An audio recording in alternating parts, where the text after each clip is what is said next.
The sound of shattering crystal didn't stop the party. It was the silence that followed. In the heart of Manhattan's most exclusive dining room, a billionaire titan of industry stood red-faced, screaming at a trembling waitress over a spilled drop of wine. He called her worthless. He called her invisible. The room watched, terrified, waiting for the girl to cry or run. She did neither. Instead, she straightened her apron, looked him dead in the eye, and whispered 11 words. The billionaire's face drained of blood. The music stopped, and by the time the dessert course arrived, his empire was already crumbling. This is the story of the dinner that changed Wall Street forever. The air inside Le Veau d'Or always smelled of truffle oil, old money, and desperation. It was a Tuesday night in November, the kind of biting New York evening that drove the city's elite indoors to seek the warmth of imported brandy and the validation of being seen by the right people. Serenity Price adjusted the collar of her starch-white shirt, checking her reflection in the polished brass of the espresso machine. She looked tired. The dark circles under her hazel eyes were fighting a losing battle against her concealer, and the soles of her feet throbbed with a dull, rhythmic ache. To the patrons of Le Veau d'Or, she was part of the furniture, a silent, moving mannequin designed to deliver plates of Dover sole and refill glasses of sparkling water without ever registering as a human being. That was exactly how Serenity liked it. Table 4 needs a refresh on the bread, hissed Henri, the floor manager, snapping his fingers inches from her face. Henri was a short man with a Napoleonic complex and a moustache that seemed to vibrate when he was angry, which was always. And for the love of God, Price, smile. You look like you're attending a funeral. Right away, Henri, Serenity said, her voice a practiced, neutral hum. She moved through the dining room with the grace of a dancer, weaving between tables occupied by hedge fund managers, tech moguls, and the heiresses who married them. She knew their faces from the covers of Forbes and the Page 6 scandals. She knew that the man at table 9 was cheating on his wife with the woman at table 12, and that the quiet couple in the corner were likely discussing a hostile takeover of a pharmaceutical giant. Serenity heard everything, but she said nothing. In this world, the waitress was invisible. She approached table 4, placing a basket of warm artisanal sourdough on the linen tablecloth. The diner, a man named Charles Kensington, didn't even look up from his phone. Kensington was a titan in real estate, a man who had evicted entire city blocks to build glass towers. More butter, Kensington grunted, still scrolling. Of course, sir, Serenity replied softly. As she turned back toward the kitchen, she caught a glimpse of the reservation list on the host stand. Her blood ran cold. The name was scribbled in red ink at the very top, circled 3 times. Patricia Gould, 8:00 p.m., private room B. Serenity felt a wave of nausea roll over her. She gripped the edge of a mahogany side table to steady herself. Patricia Gould, the CEO of Gould Vantage Capital, the man who had been on every news channel for the past 6 months, touted as the savior of the American banking system, the genius who turned distressed assets into gold.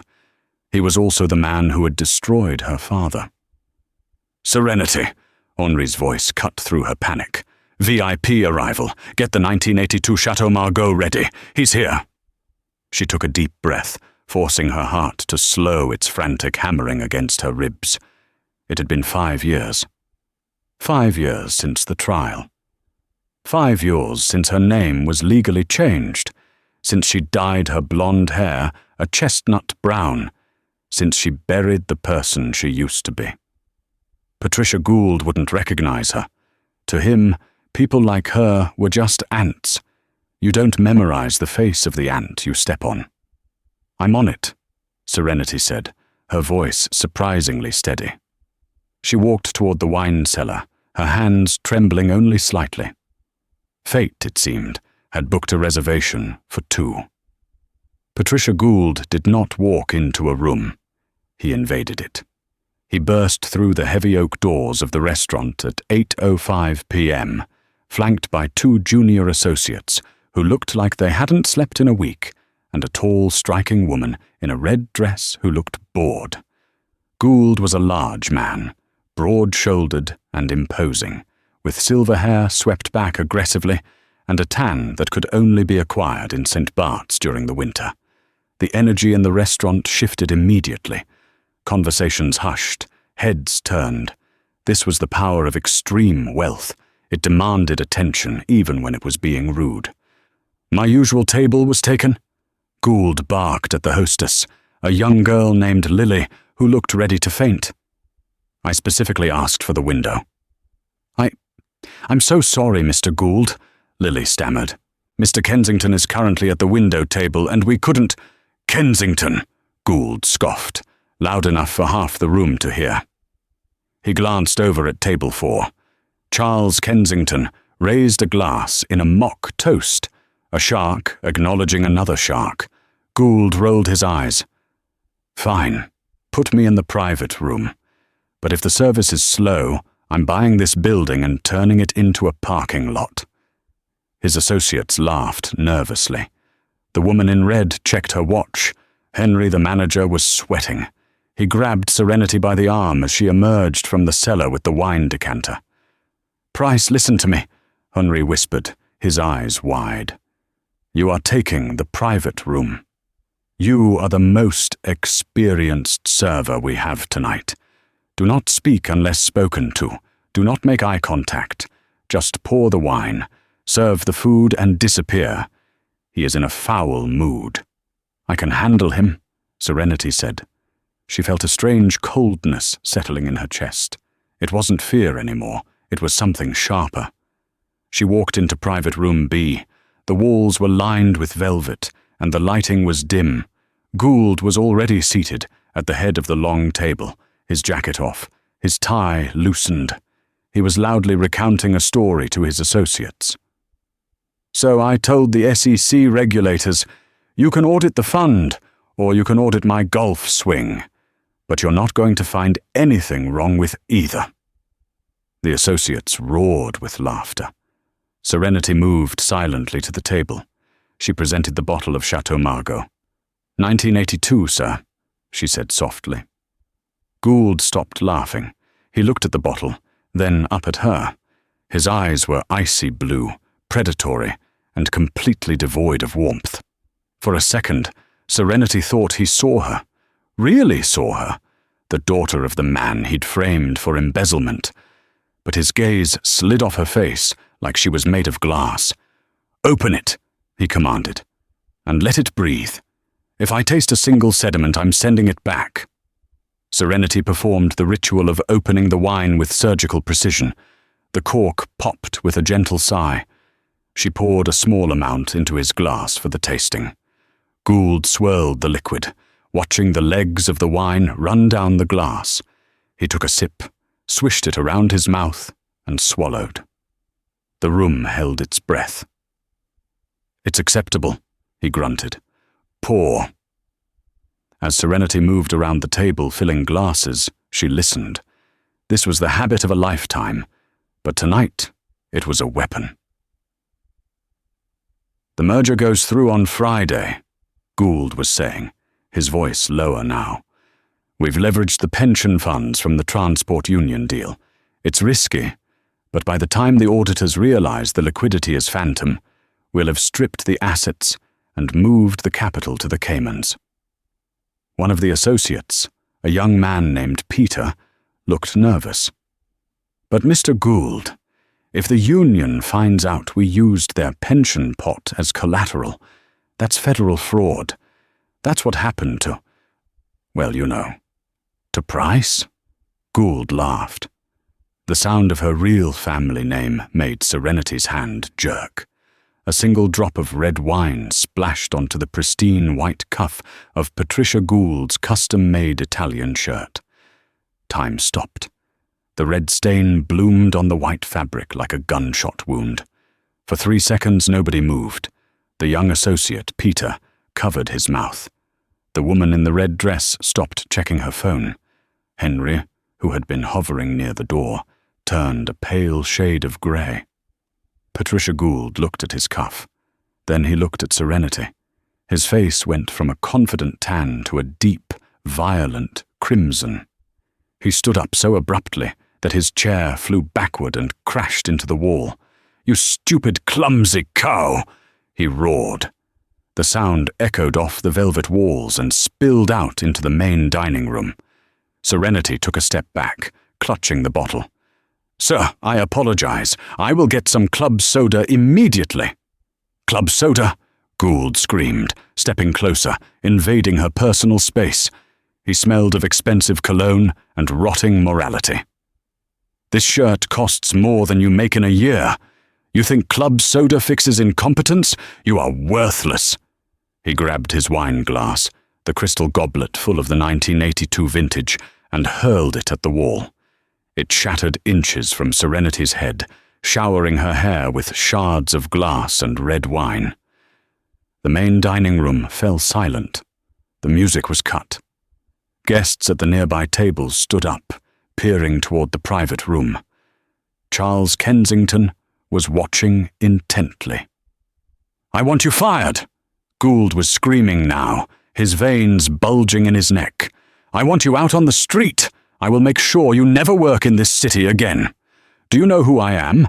I am Patricia Gould. I own this city. And you are nothing. You are a nobody." Henry rushed in, trembling. "Mr. Gould, please, she is leaving.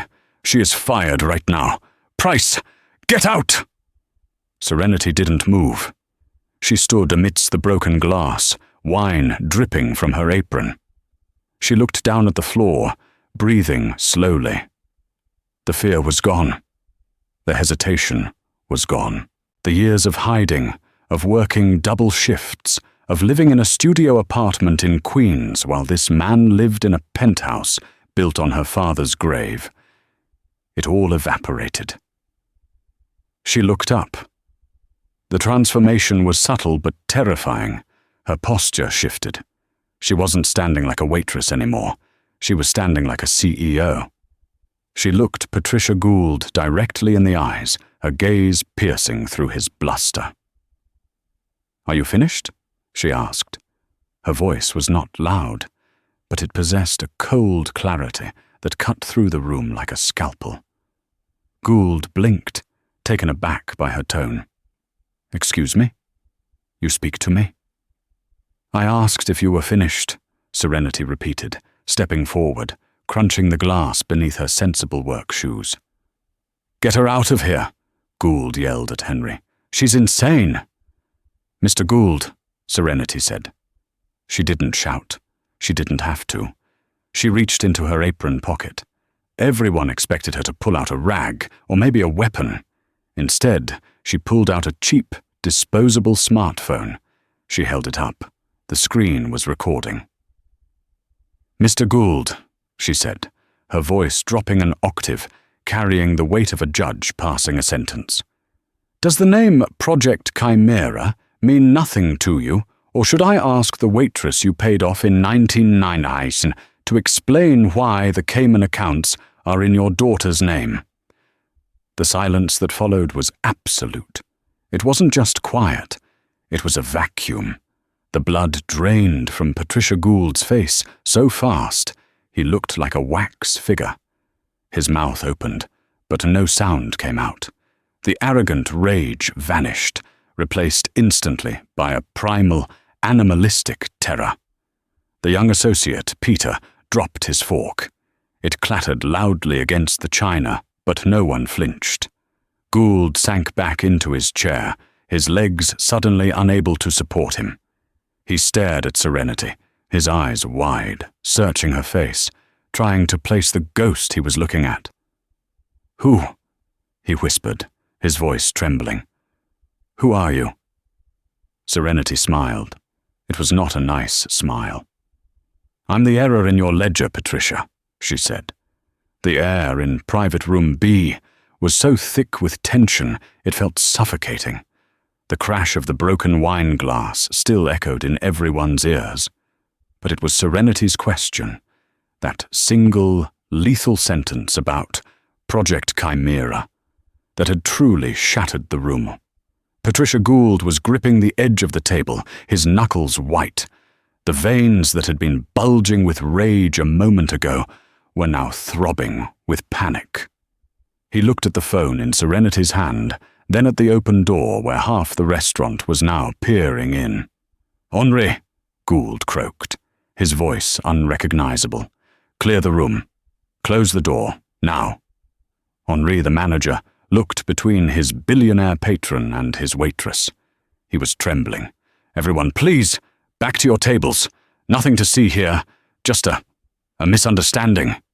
Henry reached for the sliding oak doors to seal them off, but a hand shot out and stopped him. It was Charles Kensington. The real estate mogul from Table 4 had walked over. He stood in the doorway, a napkin casually draped over his hand, his eyes dancing with amusement. "I don't think you want to close that door, Henry," Kensington drawled. "I think we're all quite interested in hearing about, what was it? Project Chimera?" Gould whipped his head around. "Kensington, get the hell out of here. This doesn't concern you." "Oh, but it does," Kensington smiled, stepping into the private room. "Considering my firm just bought 4% of your stock this morning, if there's a fraud investigation looming involving Cayman accounts, I have a fiduciary duty to listen to the lady." He turned to Serenity. He didn't look at her like a waitress. He looked at her like she was the most dangerous person in the building. "Please, miss, continue." Serenity didn't look at Kensington. Her eyes were locked on Gould. She took a step forward, the broken glass crunching beneath her shoes. "You thought you buried it," Serenity said, her voice steady and low. "5 years ago, you needed a scapegoat for the liquidity crisis in your European division. You needed someone to take the fall for the missing $40 million. So you picked your CFO, a man who had been loyal to you for 20 years, a man who trusted you." Gould's breathing was shallow. "I don't know what you're talking about. You're delusional." "Arthur Price," Serenity said. The name landed like a physical blow. The woman in the red dress gasped. Even the young associates looked down at their plates. Everyone on Wall Street knew the name Arthur Price. He was the disgraced executive who had been plastered all over the papers, accused of embezzling millions, who had then died of a heart attack in his cell while awaiting trial. "Arthur Price was a thief," Gould spat, though his voice lacked conviction. "He stole from the company. The courts proved it." "The court saw the documents you forged," Serenity corrected him. She raised the phone slightly. "But you see, Patricia, you made a mistake. You thought Arthur was stupid. You thought he didn't back up his own servers. You thought that when you wiped his hard drive, the data was gone forever." Serenity smiled, a cold, humorless expression. "He kept a copy. On a drive, he sewed into the lining of his favorite briefcase. The briefcase you let the police return to his family because you thought it was empty." Gould's face was glistening with sweat. "If you have evidence," he hissed, "why haven't you gone to the police? Why work here? Why serve me wine for 6 months?" "Because the data was encrypted," Serenity said. 256-bit encryption. Arthur was careful. He set a voice-activated key. It needed a specific phrase, spoken by a specific person, to unlock the files. She took another step closer. Gould shrank back. "It needed your voice, Patricia, and it needed you to admit to the crime, or at least acknowledge the name of the project." Serenity tapped the screen of her phone. "And thanks to your little temper tantrum tonight, and the recording I just made, I have the voice match, and I have the confirmation." Gould lunged. It was a desperate, clumsy move. The billionaire threw himself across the table, scattering plates of untouched appetizer, reaching for the phone in Serenity's hand. "Give it to me!" he shrieked. Serenity didn't flinch. She simply sidestepped. Gould crashed onto the floor, landing in the puddle of wine and broken glass he had created. He groaned, clutching his hand where a shard of crystal had sliced his palm. He looked up, pathetic and stained red. The titan of industry was crawling on the floor of a restaurant he claimed he could buy. "How much?" Gould wheezed, looking up at her. "How much do you want? 5 million? 10? I can wire it tonight. Just give me the phone." Serenity looked down at him with profound pity. "You still don't get it," she whispered. "My father died alone in a cell because of you. My mother lost our home. I had to drop out of law school and scrub tables to keep a roof over her head. You think money fixes that?" She tapped the phone screen one last time. "I didn't just record this, Patricia. I'm live streaming." The link was sent automatically to the SEC's tip line, the district attorney's office, and, oh yes, the New York Times financial desk. She looked at the associates, who were frantically typing on their BlackBerries, likely trying to distance themselves from the blast zone. "I'd check your stock price if I were you," Serenity said. She untied her apron. It fell to the floor, landing next to Gould's face. "I quit," she said. Serenity turned and walked out of the private room. The main dining room was silent. As she passed table 4, Charles Kensington began to clap. A slow, rhythmic applause. One by one, other diners joined in. Not because they understood the full story, but because they had just watched a god bleed. Serenity didn't stop to bow. She walked through the kitchen, past a stunned Henri, and out the back door into the cold New York night. But the story didn't end there. In fact, the nightmare for Patricia Gould was only just beginning. To understand why Serenity Price was willing to risk everything in that dining room, you have to go back 5 years. You have to go back to a house in Greenwich, Connecticut, where the grass was always cut to exactly 2 inches, and the world felt safe. Serenity was 22 then. She was Serenity Price back then too, but a different version. She was a first-year law student at Yale, bright-eyed, wearing pearls, and convinced that the justice system was a flawless machine designed to protect the innocent. Her father, Arthur, was her hero. He was the CFO of Gould Vantage Capital, a man who worked late nights but always made it home for Sunday dinner. He taught Serenity that integrity was the only currency that didn't devalue. "Money is noise," he used to tell her. "Character is the signal." Then came the morning the FBI kicked down their front door. It was 6 a.m. on a rainy Tuesday. Serenity woke up to the sound of shouting and heavy boots on the hardwood stairs. She ran into the hallway to see her father, still in his pajamas, being handcuffed. "It's a mistake!" her mother was screaming, clutching her robe. "Arthur, tell them it's a mistake!" Arthur looked at Serenity. His face was pale, but his eyes were calm. "Look after your mother, Serenity. It's just a misunderstanding. Patricia will clear this up. Patricia knows the truth." Arthur believed that. He believed his boss, Patricia Gould, would step in and explain that the irregularities in the fund were part of a complex hedge strategy, not theft. He was wrong. Patricia Gould didn't clear it up. He testified against Arthur. He handed over falsified documents that showed Arthur had been skimming money into offshore accounts for years. Gould stood in front of the cameras, looking solemn, and said, "I am heartbroken by this betrayal. Arthur was like a brother to me, but I cannot stand by while he defrauds our investors." It was a masterclass in deception. Project Chimera was Gould's brainchild, a scheme to hide toxic debt in shell companies. When the debt became too big to hide, he needed a body to bury it with. Arthur was the perfect body. The trial was swift and brutal. The Price assets were frozen. The Greenwich house was seized. Serenity had to drop out of Yale because they couldn't afford the tuition. Her friends stopped calling. 6 months into his 10-year sentence, Arthur Price died. The official report said cardiac arrest, but Serenity knew it was a broken heart. The shame of being branded a thief, the betrayal by his best friend, it killed him. Serenity and her mother were left with nothing. They moved into a cramped apartment in Queens. Her mother, once a vibrant socialite, fell into a deep depression, spending her days staring at the wall.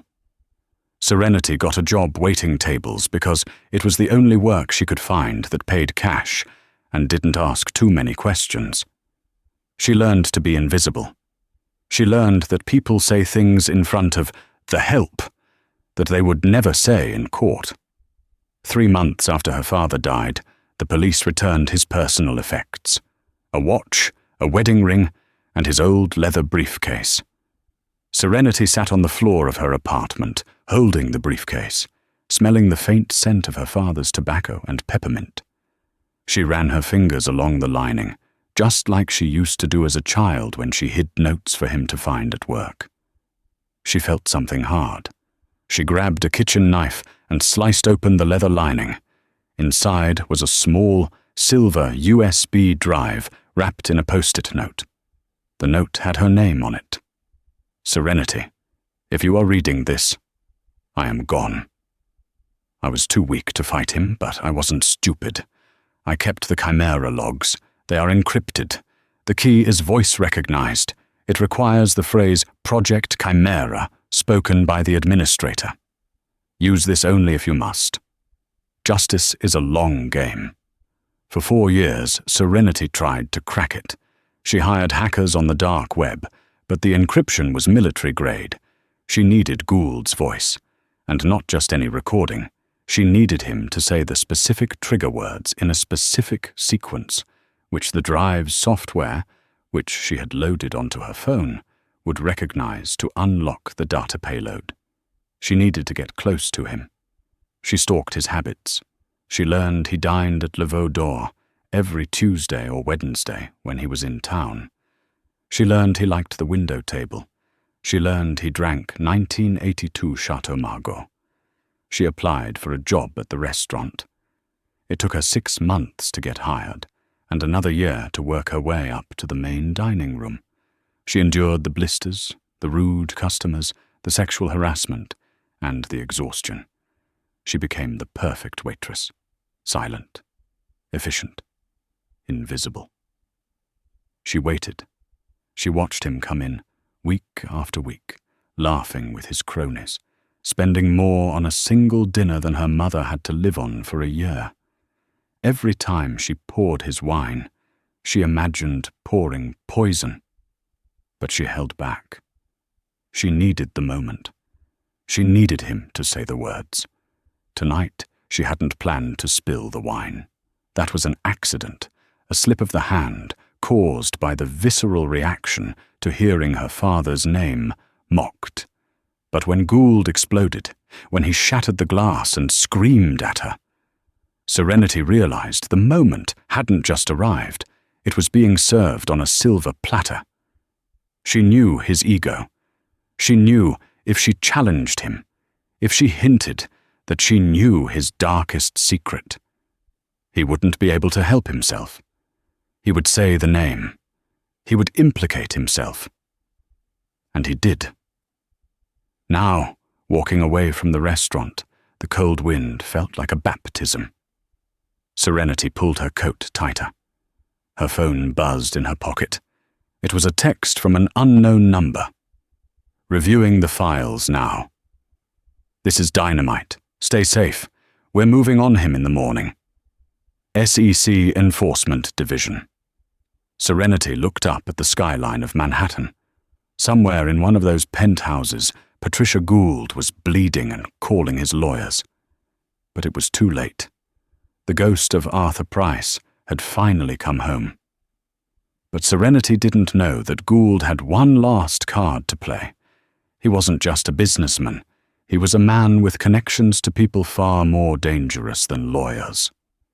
As Serenity turned the corner toward the subway station, a black SUV with tinted windows rolled slowly up to the curb beside her. The window rolled down. Serenity stepped out of the service entrance and into the biting cold of the New York night. The heavy metal door clicked shut behind her, sealing away the warmth, the smell of roasted veal, and the chaos she had just unleashed. Her breath plumed in the air as she leaned against the brick wall for a moment, her legs suddenly feeling like water. Inside the private room, she had been a warrior, an avenging angel fueled by 5 years of grief and calculated rage. But out here, in the shadows of the alleyway, the adrenaline was crashing. She was just a 27-year-old waitress in a thin coat who had just humiliated one of the most powerful men in America. She pushed off the wall, her hands trembling as she buttoned her coat. She needed to get to the subway.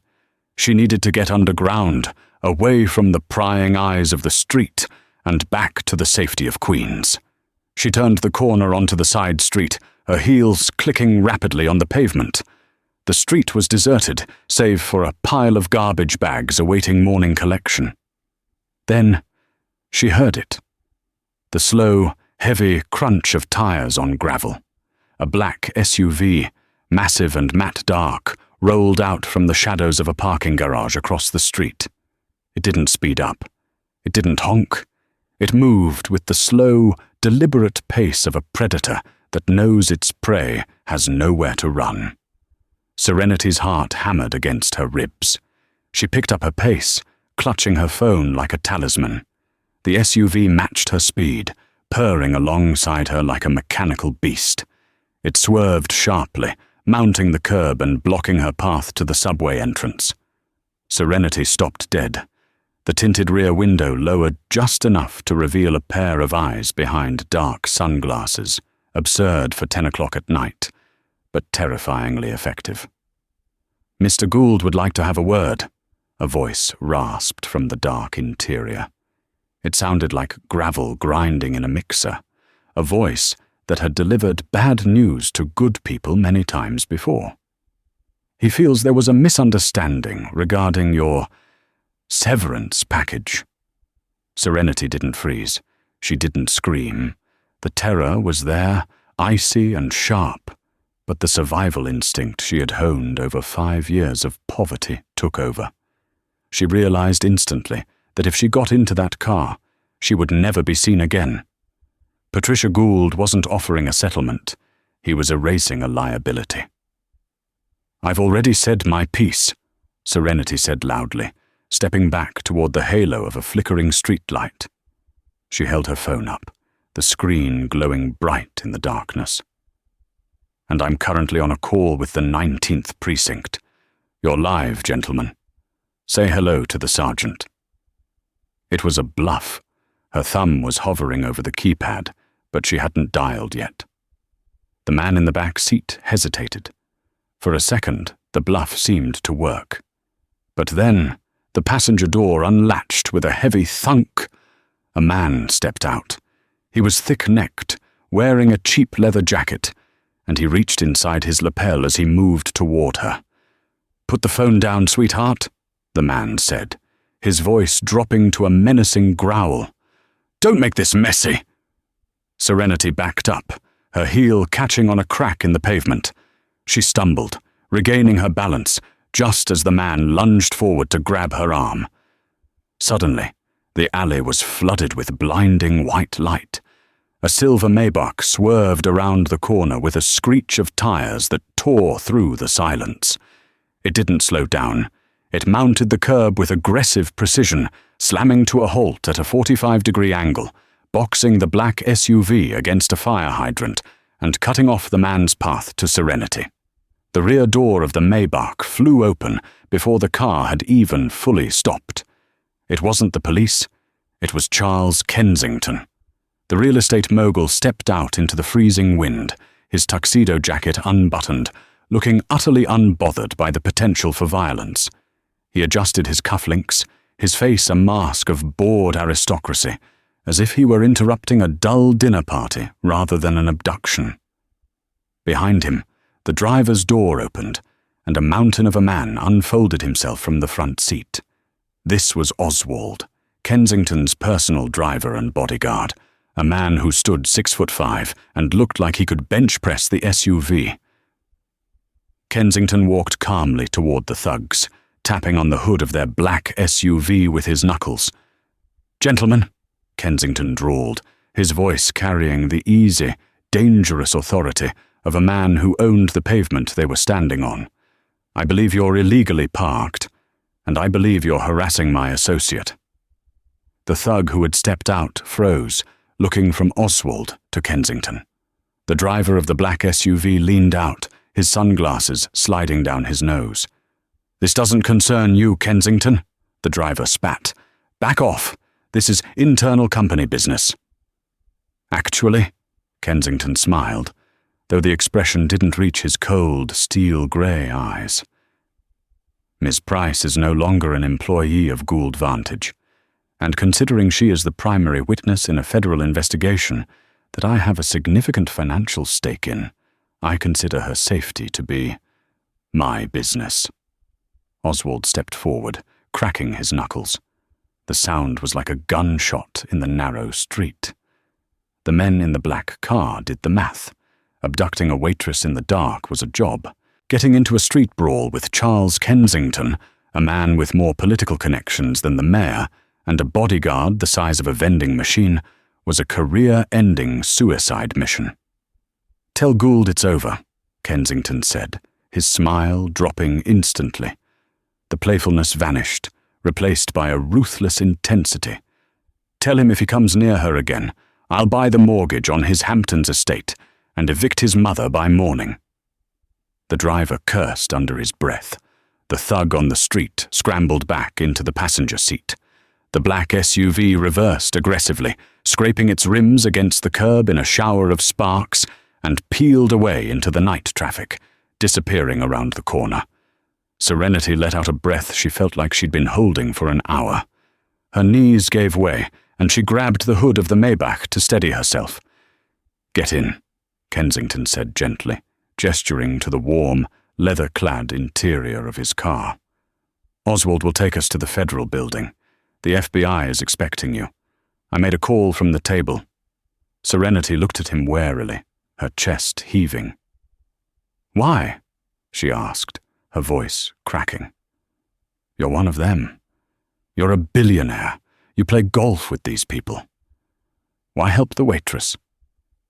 Kensington looked at her, and for the first time, the mask of the playful playboy slipped entirely. Under the street lamp, he looked tired and strangely sad. "Because I knew your father," Kensington said softly. "Arthur was a good man, Serenity. He was the only one in this town who didn't cheat, at business, at golf, at anything. When he went down, I didn't say anything. I let Gould spin his narrative because it was convenient for the market. I was a coward." He opened the car door for her, ushering her into the safety of the back seat. "I can't bring Arthur back," Kensington said, meeting her eyes. "But I can make sure the man who killed him pays for the funeral." Serenity climbed into the car. The door thudded shut with a heavy, reassuring seal, locking out the cold and the noise of the city. As the car pulled away, gliding smoothly toward downtown, Serenity pulled her phone from her pocket. Her hands were shaking so hard she could barely type, but she managed to unlock the screen. The live stream recording had hit 4 million views. The comments were scrolling so fast they were a blur of support and outrage. Justice for Price was the #1 trending topic in the world. She typed a single text message to her mother. "It's done, Mum. We won. I'm safe." She leaned her head back against the headrest and watched the city blur past. The war wasn't over. Gould was cornered, and a cornered animal is dangerous. But for the first time in 5 years, Serenity Price wasn't fighting alone. The fall of Patricia Gould was not a slow, graceful decline. It was a violent collision with reality that the entire world watched in real time. By the time the markets opened the next morning, the recording of Gould screaming at Serenity, admitting to the encryption key and essentially confessing to the framing of Arthur Price, had been played on every news station from Tokyo to London.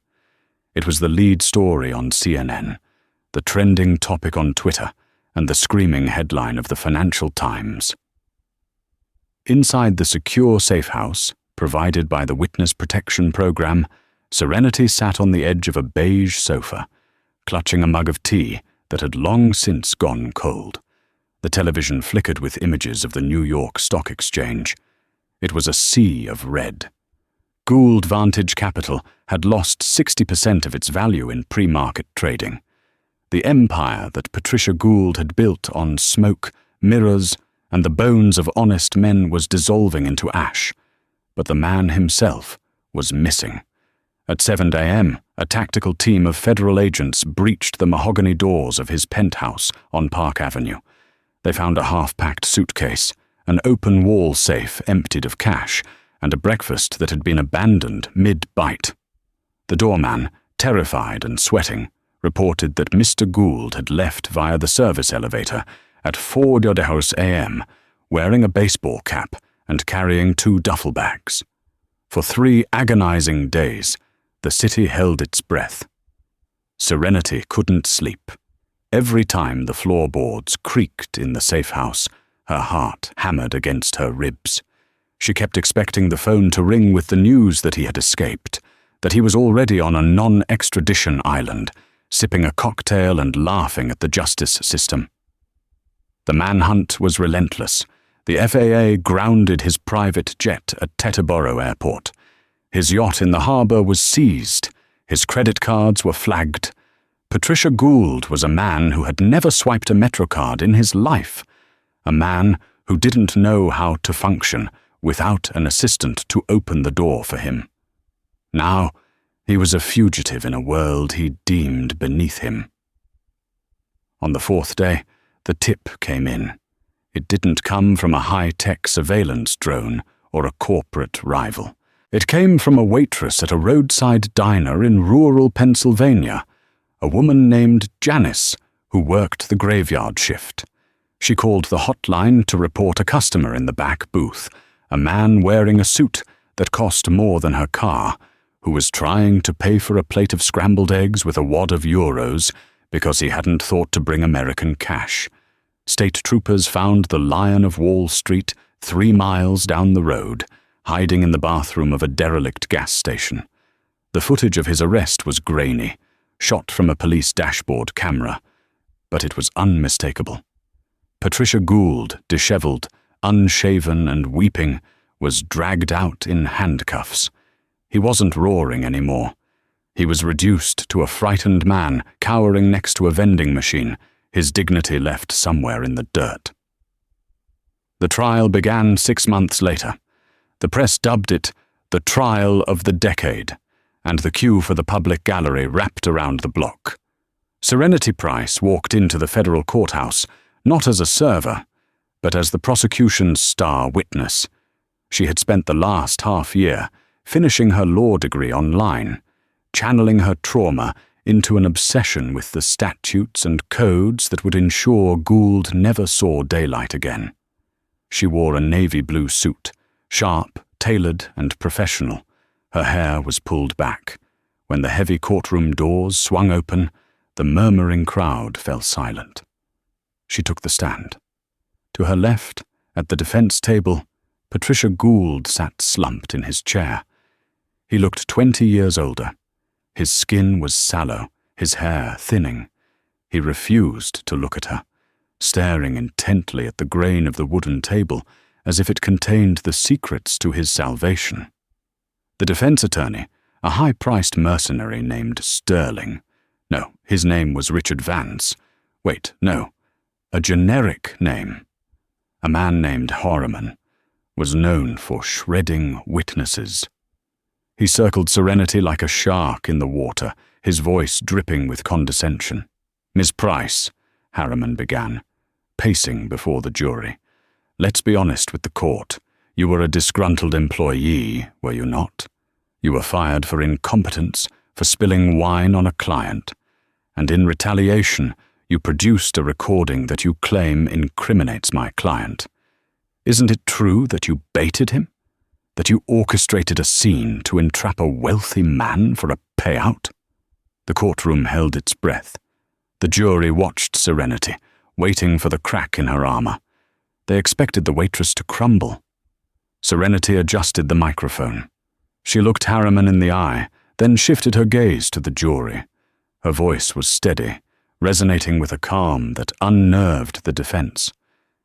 "Mr. Harriman," she said, her tone level, "I didn't trick your client into destroying his own life. I simply gave him the opportunity to show the world who he really is. He did the rest." She paused, letting the words land. "And as for the wine," Serenity added, her eyes finally locking on to Patricia Gould, forcing him to look up. "I didn't spill it because I was incompetent. I spilled it because my hand shook when your client laughed about the man he murdered, my father." The silence in the room was absolute. Harriman had no follow-up. He sat down. The jury deliberated for less than 3 hours. When they returned, the foreman didn't even look at the defense table. Guilty, on all counts: securities fraud, heavy embezzlement, obstruction of justice, and perjury. The judge, the Honorable Margaret Stone, was a stern woman with a reputation for having zero patience for white-collar crime. She peered over her glasses at Gould, who was now trembling visibly. "Mr. Gould," Judge Stone said, her voice echoing off the high ceilings, "you treated the American economy like a casino and your employees like serfs. You destroyed a man's life to save your own skin, and you believed your wealth made you untouchable. This court exists to prove you wrong." The gavel rose. "You are sentenced to 25 years in federal prison without the possibility of parole. Remand is immediate." The gavel banged. Crack. It was the sweetest sound Serenity had ever heard. Better than any symphony. Louder than any shattering wine glass. It was the sound of a debt finally being paid. 1 year later. The Tuesday evening rush at Laveau d'Or was in full swing. The restaurant hadn't changed. The air still smelled of truffle oil, expensive cognac, and old money. The clatter of silverware and the hum of conversation created a familiar symphony. The heavy oak doors opened, letting in a gust of crisp November air. Henri, the floor manager, looked up from his podium. He adjusted his moustache, ready to check the reservation list and perhaps offer a haughty dismissal. But he froze. His eyes widened. Serenity Price stood in the entrance. But this was not the Serenity who wore a stained apron and comfortable shoes. She was wearing a sleek black designer dress, her hair styled in soft waves, holding a leather clutch. Beside her stood her mother, looking radiant and healthy, the shadows of depression finally lifted from her face. "Serenity," Henry stammered, completely thrown off balance. "I mean, Ms. Price?" Serenity smiled. It was a genuine smile, devoid of the bitterness that had once fueled her. "Hello, Henry. It's good to see you." I wasn't expecting..." Henry fumbled with the book. Do you need a table?" "I believe we have a reservation," Serenity said gently. "Table 4? The window?" Henry scrambled, his fingers shaking as he traced the lines in the ledger. "Table 4. Table 4 is usually reserved for Mr. Kensington." "Check the book, Henry," Serenity said. Henry looked down. There, written in bold, unmissable ink at the top of the page, Price and Kensington. Celebration dinner. "Right away, madame," Henri whispered, a newfound respect coloring his tone. "Right this way." He led them through the dining room. Heads turned, just as they always did for the VIPs, but this time they were looking at Serenity. She walked with her head held high, leading her mother to the best seat in the house. Charles Kensington was already there, standing as they approached. He looked dashing in a tuxedo, but his eyes were warm. He kissed Serenity's mother's hand and nodded respectfully to Serenity. "You look like a shark," Kensington grinned, pulling out her chair. "I pass the bar exam next week," Serenity replied, taking her seat. "I figured I should dress the part." "And the settlement?" Kensington asked quietly. "Finalized this morning," Serenity confirmed. The SEC whistleblower reward, combined with the civil suit against Gould's frozen estate, was substantial. It was enough to buy back their family home in Greenwich, pay for her law school, and ensure her mother never had to worry about a medical bill again. "We got the house back, Charles." Kensington smiled, raising his water glass. "To Arthur." "To Arthur," Serenity and her mother echoed. A moment later, a shadow fell over the table. A young waiter, no older than 19, stood there. He was pale, his hands trembling visibly as he held a bottle of wine. It was a 1982 Chateau Margaux. I'm so sorry for the wait," the boy stuttered, the napkin shaking in his hand. He looked terrified of the wealthy people at the table. It's my first night on the floor. I didn't mean to take so long." He fumbled with the corkscrew, and the bottle slipped slightly in his grasp. He gasped, catching it just in time, but he looked like he was about to faint from sheer panic. He looked at Henri, who was glaring from across the room, ready to swoop in and yell. Serenity looked at the boy. She saw the fear in his eyes. She saw the exhaustion. She saw the invisible weight of 1,000 expectations. She saw herself. She reached out and gently placed her hand on his arm, stopping him. The boy froze, expecting a reprimand, expecting to be yelled at. "Take a breath," Serenity said softly. Her voice was kind, cutting through the noise of the restaurant. "You are doing just fine. We are in no rush." The boy looked at her, stunned by the unexpected kindness. "But if I mess up? If you spill a drop?" Serenity smiled, and her eyes sparkled with the light of the city behind her. "Don't worry, it's just wine. It washes out." The boy exhaled, his shoulders dropping 3 inches. He smiled back, gratefully. With steady hands, he opened the bottle perfectly and poured the dark red liquid into her glass. As Serenity raised the glass to her lips, she looked out the window. The city lights of Manhattan twinkled below, a sprawling grid of ambition and dreams. She wasn't invisible anymore. She was seen. She was heard. And most importantly, she was finally free. And that is how a single sentence brought down an empire. Patricia Gould thought that because he had money, he had power. But he forgot that the most dangerous person in the room is often the one you don't notice, the one watching, listening, and waiting for the right moment to strike. Serenity Price proved that dignity isn't something you can buy. And the truth is the only thing that can't be shattered. What would you have done if you were Serenity?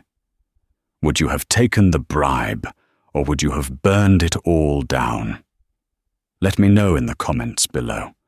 If you enjoyed this story of justice served cold, please hit that like button.